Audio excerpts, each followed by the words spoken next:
right, spring has sprung, and I'm in the greenhouse right now because it's an absolute soaker outside. It's a really light rain though, and it's not that noisy in this greenhouse. It normally is if I come in here with heavy rain.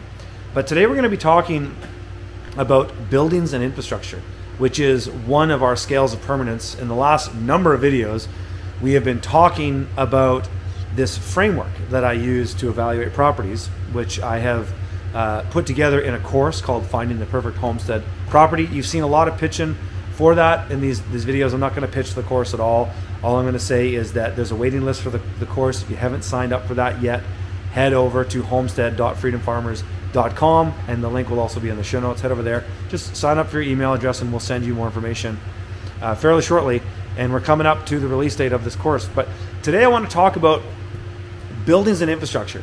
And this is a very important aspect when you're evaluating a property, though it isn't on the top of the priority list. Not like climate, geography, water, and socioeconomics. Those ones have the most weight when I'm evaluating properties. And in this course, we have this evaluation sheet, which scores, it gives a weight to each of these, and it essentially goes down the lower that you get. And so now that we're talking about buildings and infrastructure, we have a little bit less weight to this, because this is something that you can change. It's hardest to change the climate, and it's easiest to change the aesthetics and experience, which is the last one we're going to discuss in this series.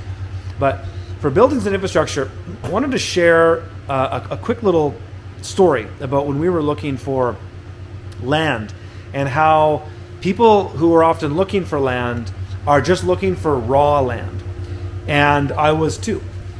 But what we found fairly quickly is that if you looked in the same category, if you're looking for land, and so for this course we profiled, well, we searched through hundreds of properties to profile, to find 52 candidates that would be good properties to assess for the course. And that's what the course, the bulk of it is. The framework, I'll give away the framework for free. The value is in the assessments that we do. There's about 30 hours of content there.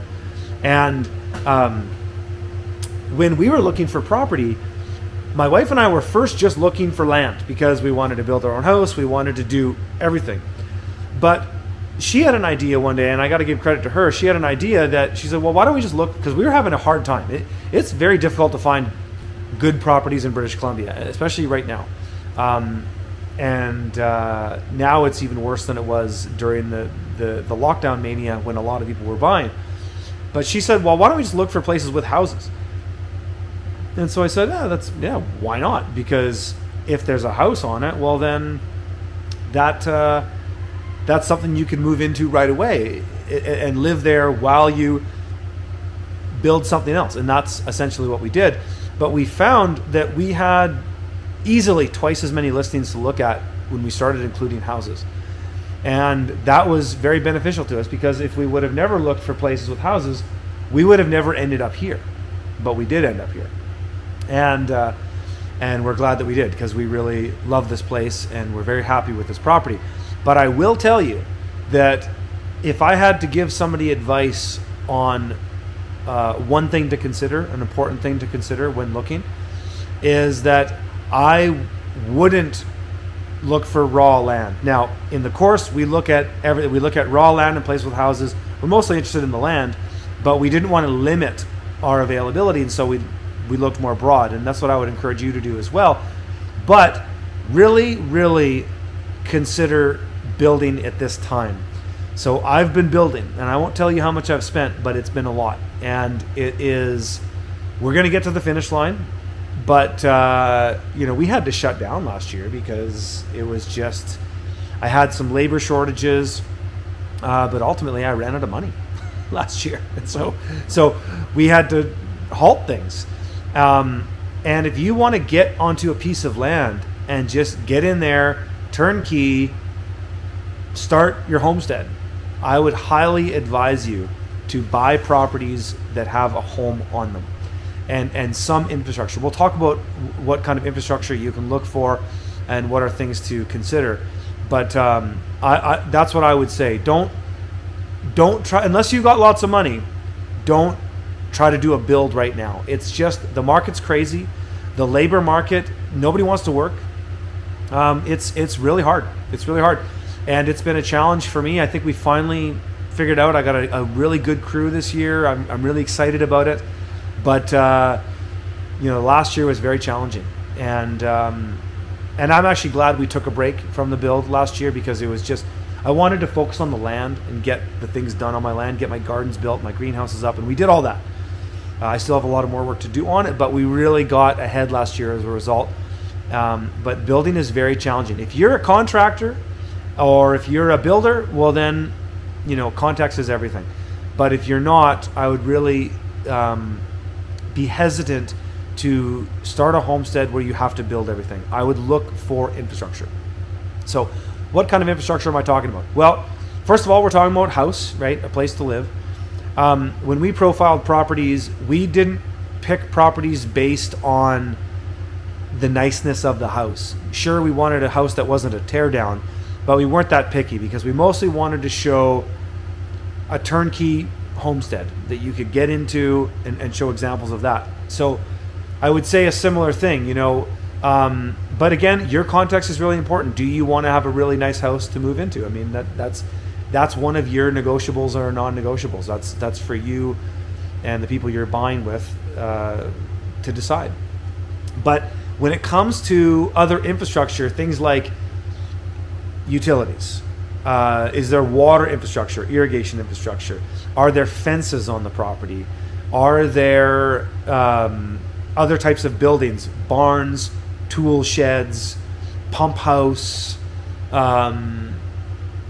garage, all kinds of other building infrastructure that you would see on a homestead? Does it have those? And I would say if you can find places that have some of that, it's really helpful. Like even let's just say you want to buy a property and you do want to build a house. If you can find a place that has a barn, even, that's going to make your life starting really easy, because on rainy days or snowy days, you have a place to do some work, you've got a place to store equipment, and you have some shelter. It's really nice to have a place to put things, and it's why actually the first thing I built when I came here, because we had the cabin that we're still living in, but I built this Quonset, and you can just see the roof of it between the greenhouse and the cabin there, because I needed a place to just work in shelter, and it's just so important. And so if you can find a place that has some basic infrastructure and buildings, you're going to be way ahead than having to build everything else. And again, unless you're ready to spend the money, building is challenging. And of course, depending on where you are, the demographics of the place you are is going to also dictate the labor available if you need help. But I'll tell you what, doing a project like this is quite an undertaking, and it's really hard to do alone. I see people in the comments saying that they've been working on their homestead for 4, 5, 6 years, and it's a lot of people that are just doing it by themselves, and that is, it's doable. Anything is possible, but generally speaking, you need people to help you, because it is there's a lot to do when it comes to developing a homestead. The more things you have there to use, of course, the better. And as we've talked through these scales of permanence, going through, starting with climate, if you like the climate, there's no major threats with the climate, great. If the geography's good and you don't have to terraform the land like I have, but I wanted to do that, right? So that was my context. But this has been a lot of work, and I have 2 machines full time. Like, I bought 2 machines. I have a skid steer, I've got a Kubota SSV65, and I've got a Kubota KX040 mini excavator, which has the articulating dozer blade, which is phenomenal. I put steel tracks on it because of all the rocks we have up here. And so I have these machines, here full time. You might not want to do that. And so if you don't want to terraform the landscape, then you want to find a property that has a geography or topography that's more suited to just getting in there. And the same goes for everything else, especially when it comes to buildings and infrastructure. An ideal scenario is to come into a property that has you know, let's say just forget whether you want to build a house or not, but if a property has a house that you can at least live in for a while, that you can be relatively comfortable with, doesn't have any major red flags, no floods, you know, doesn't have any problems, plumbing or electrical problems or framing problems or roof problems, if it's a place you can get in and live in, that's great. And then what would be really handy to have is some kind of garage or shop, and then maybe a small barn, maybe a small animal pen. If you can have some buildings like that when you first come in, that's going to really give you a leg up, because it'll allow you to get agriculture happening, whether it's animal husbandry or just growing crops. You need to have, if you're going to just do market gardening, you're going to grow annual crops, you need to have a place to put tools. You need to have a place to fix machinery and tools.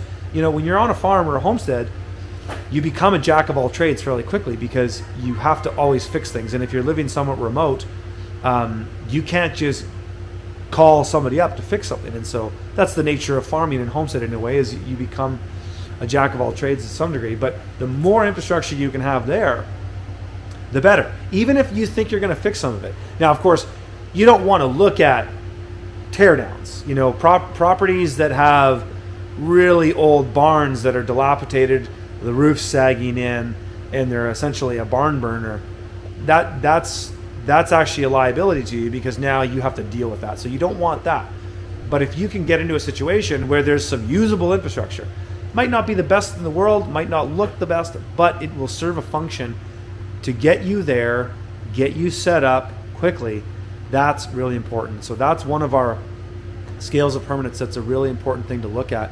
And we looked at some properties in the course that had really, really bad buildings and infrastructure that made it so that you got to tear this thing down, you got to figure out what to do with this thing. Okay, this one building is okay, house is a bit of a dump. You know, these things are important, and at the end of the day, it comes down to what you want, and you have to like it, right?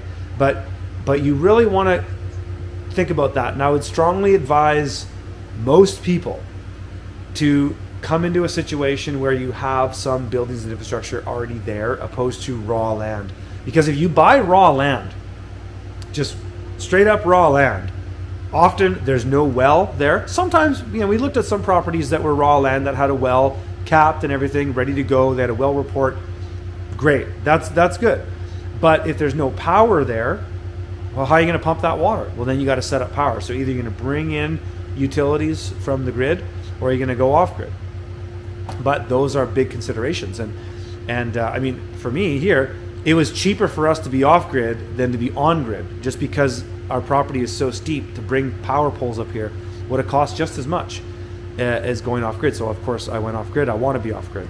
But that was a big undertaking, and it was one of the first things I had to do here. The first thing I did when I got to this property is I built my Quonset, because I needed a place to work throughout the winter and basically, you know, keep some things sheltered, and I need more space. But that was the first thing I did. Then the next thing I did is I built my power infrastructure, and you know, those were two major undertakings. And if you don't have to do those going in, that's okay. So, you know, another consideration there is what is there for electricity. Sometimes you might look at houses, old houses, they have really small service. Maybe it's even less than 100 amp service. And so that means you might need to upgrade it. You can probably get away with a 100 amp service now, with things being as efficient as they are, but 200 is better.